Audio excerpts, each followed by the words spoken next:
I wrote a book on my channeled theory of consciousness called The Blueprint. It has been out of publication for a little while as I work on adding and changing some things. Within the last 72 hours, me and my best friend Bethany, go check her out, have made insane progress on this theory. So I'm going to go through a several part series of reading the book, or at least the main parts of the book to you. And then at the end, I will come on for the addition that we now have.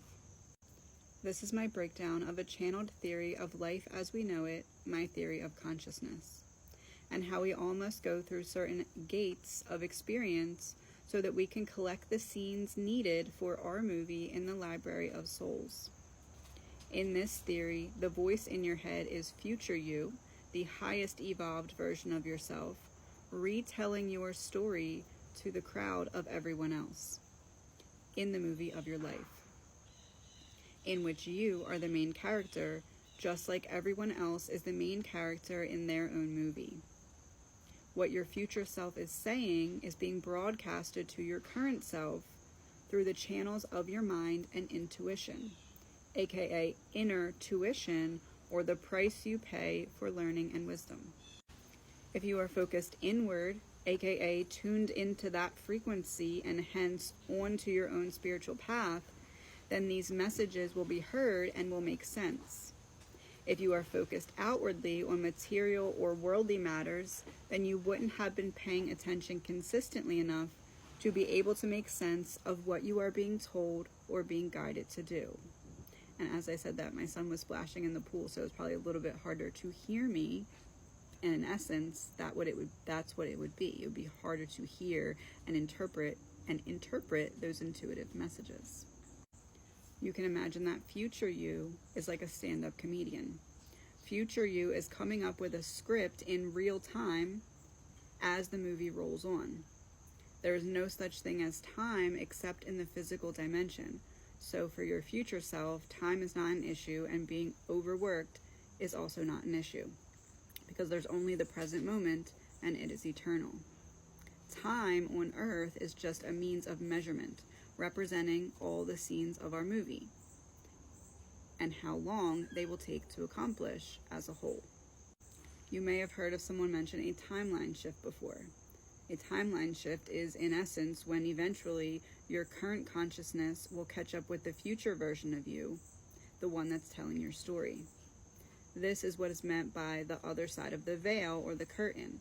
Future you is speaking the script that is being broadcasted to current you, aka the human avatar who is acting out the role of the main character in your movie in real time in the form of thoughts and intuition.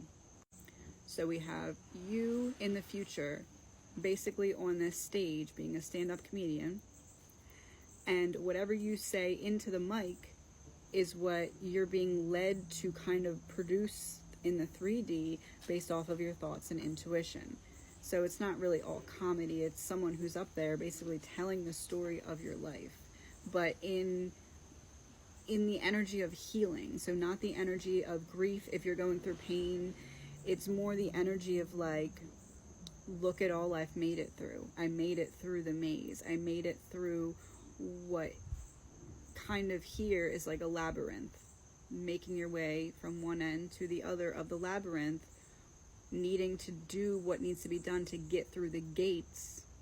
And those gates are the chakras. And the chakras, we'll learn later, represent the experiences that you have in each of those in-between gates.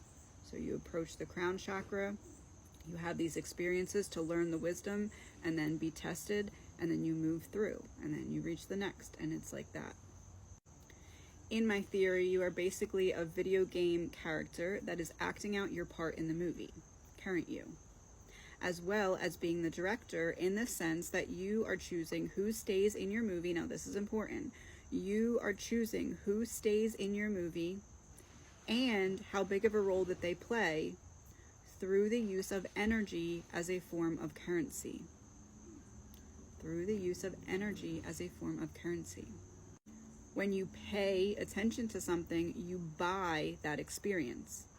When you allow your consciousness to focus on something or someone, you are feeding it your energy, and it reciprocates with the experience, aka receiving and acting out the script of the role that they are playing in your movie.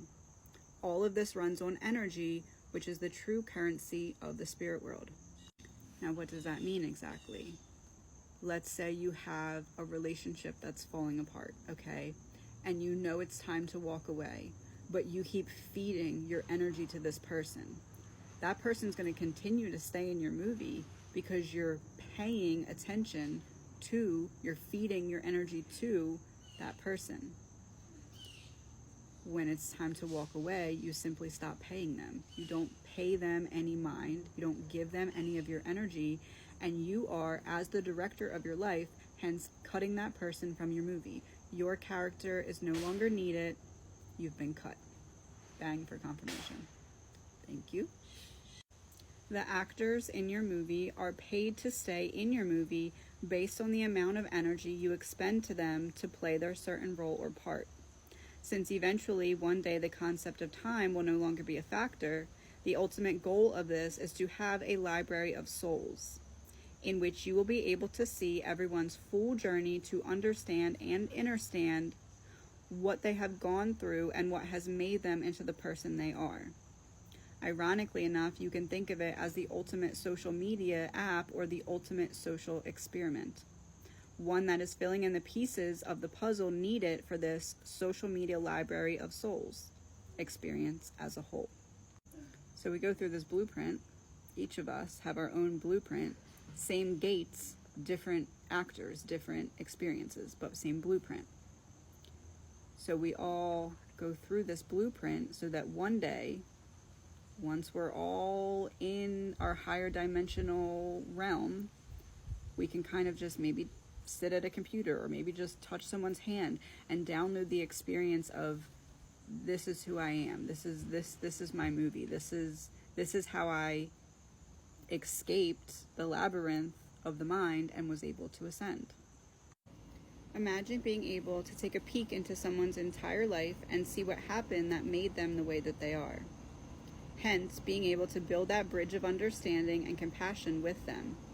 Then you will see that underneath all of our hurt and pain, we are all just spiritual beings that are here to endure all of the human experience, so that we can evolve into the highest version of ourselves. This process requires us to be tested and go through a certain amount of trial and pain. This is our character development and is ultimately what this earthly realm is for. So we're always meant to evolve, but we need to be uncomfortable. We need to be pushed through pain, through lessons, through trauma, through love, through joy, through all of it. We're pushed forward. That is the character development. And as we develop the character, we move through this obstacle course or this labyrinth, and we come out the other side, aka that is our ascension. That was always the purpose. The purpose was always to overcome, so to grow, so to evolve. Pain always has a purpose. In order to be able to appreciate this and be willing to build that bridge of true unity, we must be aligned with the highest version of ourselves. Because if we are not aligned with the highest evolved and aligned version of ourselves, then there is still a possibility that someone would use another individual's story against them, as my son starts fighting with the water in the pool. Perfect timing. Oh, more noise. As I said, if we are not aligned with the highest evolved and aligned version of ourselves, so if we're in our lower dimensional energies, if we're fighting with ourselves, if we're at war with ourselves. So if you're not in that highest evolved version of yourself, there's a possibility of using another individual's story against them, and that is not what the Library of Souls is for, and it will not stand for that. Therefore, it must only be the highest evolved version of you that gets access to this Library of Souls, which would mean that your movie is complete by then, aka Ascension. Come back for part 2.